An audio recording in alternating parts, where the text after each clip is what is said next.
Hello दोस्तों। आज की कहानी धोखा। ये क्या रेनू भाभी, इतना छोटा और पतला सा मंगलसूत्र गले में डाल रखा है। शादी में मिले सभी गहने काफ़ी भारी थे, इसलिए मेरी माँ ने रोज में पहनने के लिए मंगलसूत्र तोहफे में दिया था। आपकी माँ को थोड़ा भी नहीं लगा? हमारे परिवार में अच्छा भारी मंगलसूत्र और एक सोने की चेन देना चाहिए था, जो हमेशा गले में पड़ी रहती। खैर, मेरी सास तो मुझे ऐसे देखकर घर से ही ना निकलने दे। आपकी वजह से मेरी माँ की नाक कट रही है, सो अलग। स्नेहा अपने ससुराल के पैसों का घमंड करते हुए बोली। रेनू के परिवार वाले इतने संपन्न नहीं थे कि बेटी की पढ़ाई शादी में दुनिया भर का खर्चा भी करें और भारी गहने बनवा सकें। हाँ बेटा, इतने भारी और सुंदर जेवर बनवाए थे दिखावे में मैंने अपनी बहू के लिए, मगर इसके नखरे इतने हैं कि शादी के 4 दिन बाद ही मुझे सब कुछ पहनने से मना कर दिया। तुम्हें पता है, मायके गई थी, वहीं से सारे डब्बे में बंद करके ले आई। अब बताओ, ये भी कोई बात हुई? सास गीता जी बोली। माँ, गरीब परिवार की यही समस्या है। इतना सोना देखकर उनकी आंखें चुंधिया गई होंगी। सोचा होगा कोई एक टुकड़ा भी गुम हो गया तो कहाँ से देंगे बेचारे। दोनों माँ बेटी बड़ी बेशर्मी से ठहाके लगाकर हंसने लगी। एक ही शहर में ससुराल होने के कारण स्नेहा का जब मन करता मायके आ जाती। अभी भैया की शादी हुई है तो उसके चक्कर में और भी जल्दी चक्कर लग रहे हैं, क्योंकि शादी में आए पैसे कपड़े सामान को ठिकाने लगाने में वो अपनी माँ की मदद कर रही थी। रेनू ने सुना था शादी की हर तैयारी में स्नेहा दीदी पूरी तरह सम्मिलित थी। कपड़े गहने लेन देन हो, शॉपिंग, मेहमान या हलवाई, सब दीदी देख रही थी। तभी रेनू के मायके से उसका भाई तीज का शगुन, फल, मिठाई की टोकरी और कपड़े लेकर आया। ननद स्नेहा ने रेनू के भाई दीपक को बैठने तक को नहीं बोला और सारा सामान खोल खोल कर देखने लगी। अरे, ये कैसी मिठाई लाए हो? बूंदी के लड्डू? लड्डू कौन खाता है आज के ज़माने में, वो भी हलवाई के हाथ से बने। और ये मठिया, राम राम, मुझे तो देखकर ही उल्टी आ रही है। ऐसा करो, ये तुम अभी वापस ले जाओ।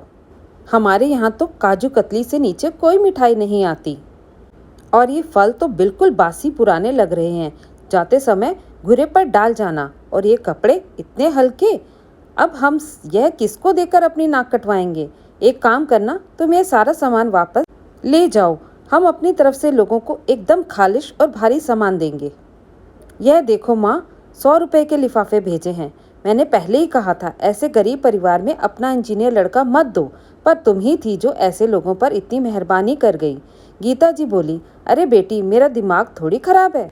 वो तो तेरे बाबूजी ही थे जो अच्छे खानदान की लड़की लाने की जगह अपने सुदामा जैसे गरीब दोस्त की बेटी मेरे इंजीनियर लड़के के मत्थे मर दी।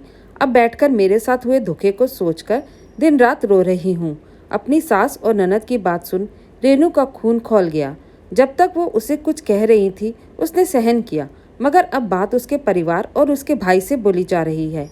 एक लड़की कभी भी अपने मायके की बेइज्जती बर्दाश्त नहीं कर सकती, चाहे अमीर हो या कितनी भी गरीब। माना माँ ने कहा था, बेटी, ससुराल में हमें 4 बातें सुननी ही पड़ती हैं, इसलिए कोई कुछ भी कहे तो चुपचाप सुन लेना। मगर शादी को सिर्फ 15 दिन हुए हैं, अभी इतने ककटाश हैं, तो मुझे तो यहाँ जीवन भर रहना है। तो क्या मैं ऐसे ही खून के घूंट पीकर रहती रहूँगी? अपने और अपने मायके वालों की बेइज्जती यूं ही सहन करती रहूँगी, और जिसमें उनकी गलती हो या ना हो? नहीं नहीं, ऐसे ही जीना था तो क्यों मेरे माता पिता ने मुझे पढ़ा लिखा कर इतना काबिल बनाया, जहाँ मैं अपनी बात को साफ साफ ना बोल सकूं? स्नेहा दीदी, आप इस तरह मेरे भाई और मेरे मायके से आए सामान की बेइज्जती नहीं कर सकती। अगर आपको यह सामान पसंद नहीं आया तो इसमें गलती आपकी है। मुझे तो मेरे मायके की मिट्टी की खुशबू भी बहुत पसंद है, इसलिए आगे से मेरे घर से आए सामान के बारे में कभी ना बोलिएगा। माँ जी, आप कौन से धोखे की बात कर रही हैं? मुझे तो लगा था धोखा आपने हम लोगों के साथ किया है, मगर यहाँ तो उल्टा चोर कोतवाल को डांट रहा है। ननद ने इशारा किया। देखो, आते ही मुंह खुल गया महारानी जी का। तुम्हारे कहने का क्या मतलब है बहू? और तुम इस तरह मेरी बेटी से कैसे बात कर रही हो? गीता जी ने तमतमाते हुए बोला। वही आपके खालिस सोने और भारी गहनों वाला धोखा, जो मैंने पहने बिना डब्बा बंद करके आपको वापस कर दिए। आज मेरे मायके वालों से रुपया, गहने, महंगा सामान नहीं आया, ये बोल मुझे जलील कर रही हैं। मगर आपने क्या किया?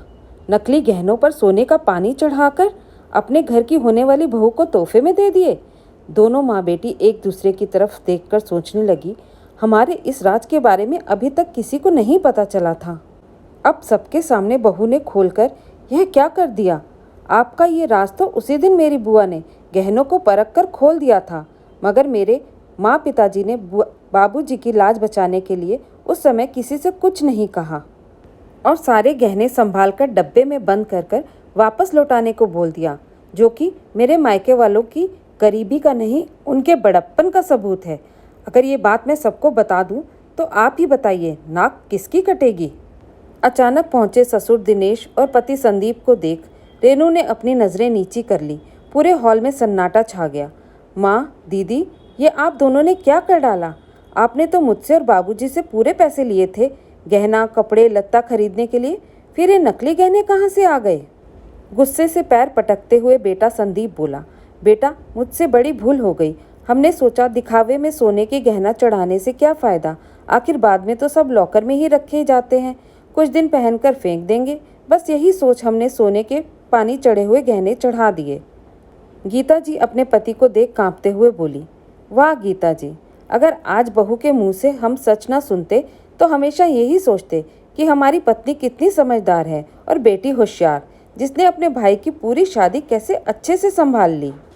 हमें तो तुम दोनों औरतों पर इतना गर्व था कि क्या बताएं, मगर अब पता चला कि तुम दोनों ने हमारे साथ अविश्वास किया, साथ ही मेरी इज्जत भी मिट्टी में मिला दी।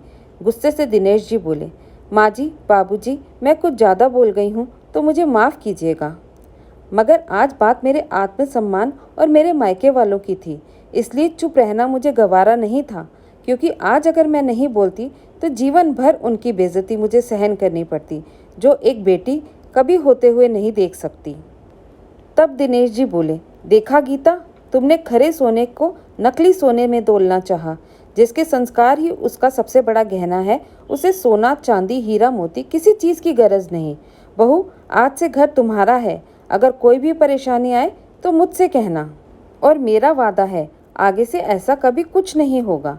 पता नहीं गीता जी और उनकी बेटी कुछ समझ पाए या नहीं, मगर अपने राज खुलने पर चुपचाप अपने कमरे की ओर चले गए। अब वे दोनों क्या नई नीति बनाएंगी, इसका तो भगवान ही मालिक है, मगर बहू रेनू भी उनसे निपटने के लिए पूरी तरह तैयार है। धन्यवाद दोस्तों। कैसी लगी आपको आज की ये कहानी? क्या आप भी ये सच समझती हैं कि अपने मायके की बेइज्जती कोई लड़की बर्दाश्त नहीं कर सकती? अपने दिल की बात को कमेंट में ज़रूर लिख के बताएं। अगर कहानी अच्छी लगी तो लाइक और शेयर ज़रूर करें। चैनल को सब्सक्राइब करना मत भूलें।